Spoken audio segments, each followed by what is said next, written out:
Hey guys, last week of CAT preparation for all of you, and a lot of questions keep coming to me about how should we organize ourselves, how should we organize our time in the last week. I have a strong belief that CAT is an exam which is built on completely built on triggers and reactions. So if you are looking at studying something, then last week has to be specifically on CAT questions.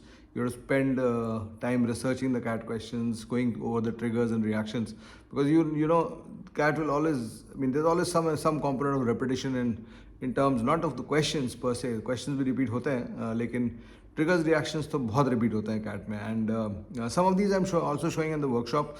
Those of you who have not joined the workshop, I'm doing a workshop on algebra starting today, live workshop today and tomorrow, 9 p.m. 19th November and 9 p.m. To 11 p.m. 20th November. And I did 2 workshops on arithmetic also. You can join those also. The links are provided in the comments below and the description of the video. But anyway, even if you don't join those workshops, the key for you in the last week is going to be to go over the triggers, reactions, and keep reviewing, revising those triggers, reactions. I mean, CAT 17 to 23, you have to know it like the back of your hand. Typically like a back of your hand. Every trigger, every reaction of every question कि इसमें क्या सोचना था to get to the right answer. What should I have thought? What should be the trigger?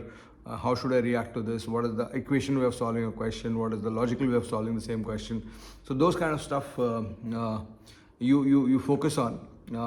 Maybe a few mock tests, maybe a few sectional tests. If some sections are not going very well for you, you can actually put in a few sectional tests.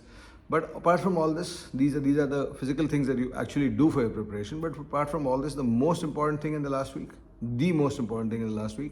is to take the pressure of performance off you. And one small tip about pressure of performance, removing pressure of performance, is why. I mean, you need to understand why you feel pressure when you're performing inside an exam like CAT. The answer is because you're attaching too much significance to the outcome. Yeah. So what am I saying? I'm perfectly okay with you attaching significance to the outcome, because of course if you get to a top IIM, it will change your life and it will change your career and what you're expecting out of yourself, change a lot of things in your life. But always remember one thing, that when you're solving the paper, you don't want to be saddled with the additional expectation of the result during the solving of the paper. It's like when you're playing a match. Let's say I play a lot of tennis, as a lot of you know. If I'm playing tennis and I'm playing a match, my focus is just on the next ball and hitting the ball well. It's not going. I mean, on the next shot, I cannot win the match, and I cannot lose the match also. And if I start attaching a lot of significance to my next shot, and I start thinking about stuff like, okay, what is happening in the match? Will I be able to win this and all? So what I'm doing is I'm taking myself away from the training I've done.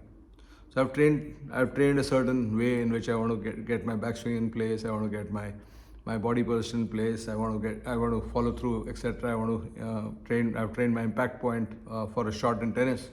And the moment I'm attaching too much significance to a shot and putting the pressure of, okay, what happens to this shot and how it affects my match and my match outcome, and what will happen if I'm not winning the match, or if I lose the match. If I start thinking that way, I'm going too far ahead of myself. And the only thing that will do is it will take me away from all the training I've done. And then there's the untrained version of me who's playing that shot, and then obviously I'll make mistakes.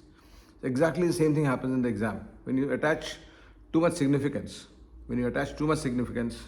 or to your results, to the outcome of the CAT, rather than focusing on allowing your training to take over. In the exam, what's going to happen? Questions are going to come in front of you. You have to allow your training to run. The training and the practice you've done, you're allowed to run and to just take over. You're not going to be attaching too much significance to the ability to do a question or not do a question. Of course, strategically you have to be aware of where you want to be and where you don't want to be. But get equally joyous about a great result versus the equally joyous. I call it the equality of joy concept. That if we create an endpoint, I'll be very happy if I qualify. I'll be very, very sad if I don't qualify. What happens is that joyousness versus sadness. I want to avoid the sadness. I want to go towards joyousness. It starts putting pressure on the performance when I'm doing the performance. So what I should do is I should equate the sadness and the joy. I mean, I should just get indifferent to the result when I'm performing. I said, okay, that's how all the top athletes go. I say, okay, let me do my best.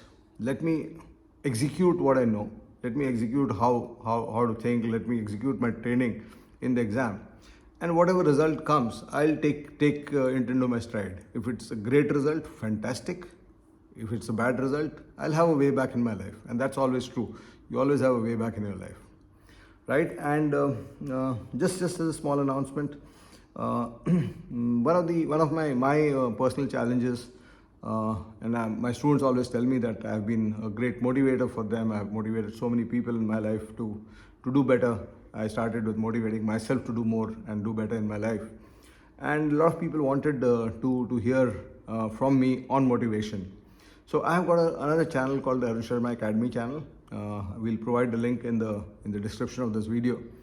You can go ahead onto that channel and subscribe on that channel for me. And that channel is different from this channel because on that channel I'm just doing two things. I'm doing motivational content and I'm doing courses. So small courses, how to prepare for CAT 25, for example. We'll bring out a course, a small maybe six-part course of 10 minutes each, overall 1 hour. So it'll give you a perspective. How do you prepare for a UPSC CSAT? How do you prepare for an IP-MAT exam?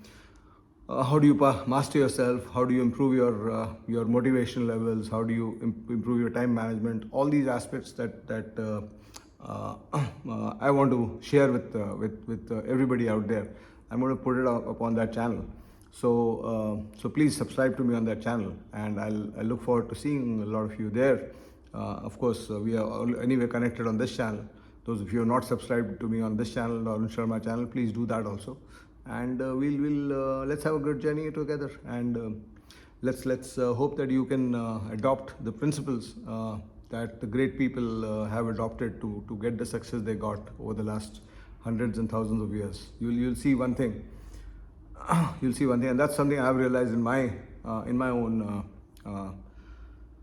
experience in the last 30 years of training people, of my own experiences as an entrepreneur, that the principles of success have remained constant. You talk about somebody who was successful 1500 years ago, you talk about somebody who's achieving success today.